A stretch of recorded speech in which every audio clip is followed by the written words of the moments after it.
Secularism, separating state from religion, to make you think, O youth, that you can practice your religion, that's okay, but just like every other religion, it's practiced in certain places only.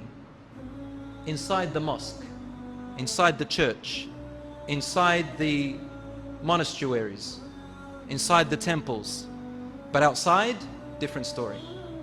And so you see, really, in essence, you can see it, especially among the young people. They have two identities. The first identity is Bilal and Fatima, and the second identity is Billy and Jessica.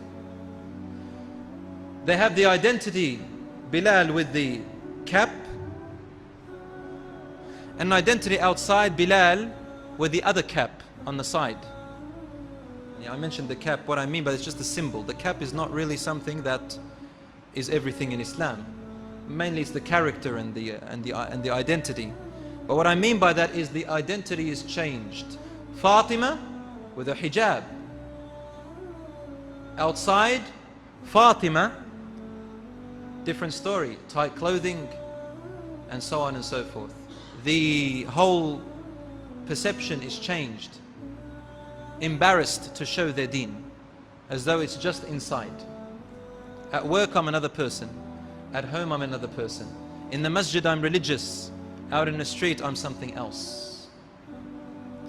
So this is secularism, teaching young men and women, be what you want to be, do what you want to do.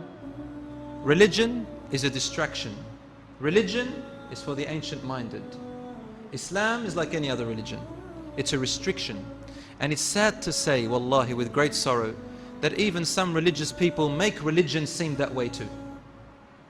We make it look like it's rules, rules, rules. Do this, don't do that. Rules, punishment, sin, hellfire. Why? Why do we do that? This is not how the Prophet ﷺ revealed Islam. My brothers and sisters in Islam, for the youth to be on the right path, we need to understand the youth. Number one, a teenager has hormonal overdrive.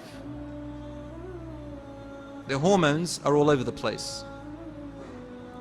Number two, scientifically proven, the frontal lobe of the teenager has not fully developed yet. Do you know what the frontal lobe does? The frontal lobe is responsible for reasoning, decision making, and solving problems.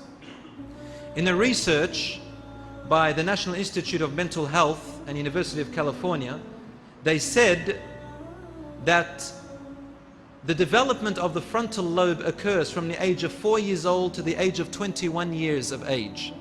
So this teenager, he or she reaches puberty at 11, 12 or 13, and their bodies grow, their hormones grow, their temptation and lustful appetites grow, but the frontal lobe responsible for analyzing, reasoning, and making decisions and problem solving is yet to grow. So we must understand that factor in the teenagers and be tender and careful in how we teach them.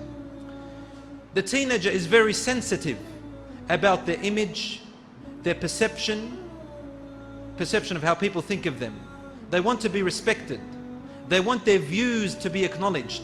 And they want to be accepted by their peers. Girls and boys are different in their methods, but the same desire is there either way. They want to be respected and acknowledged. They don't want to be shunned aside as if their views are insignificant. They are frustrated. They are frustrated because they feel that they have lack of freedom. They feel that they are powerless. They feel that they want to be independent, girls and boys. We need to understand this factor, brothers and sisters, before we begin to penalize them and punish them and put them down or anything like that. This is what they want. And that's why Allah made parents go through that first. When we understand that, then we can understand how to tackle the current culture of the young generation.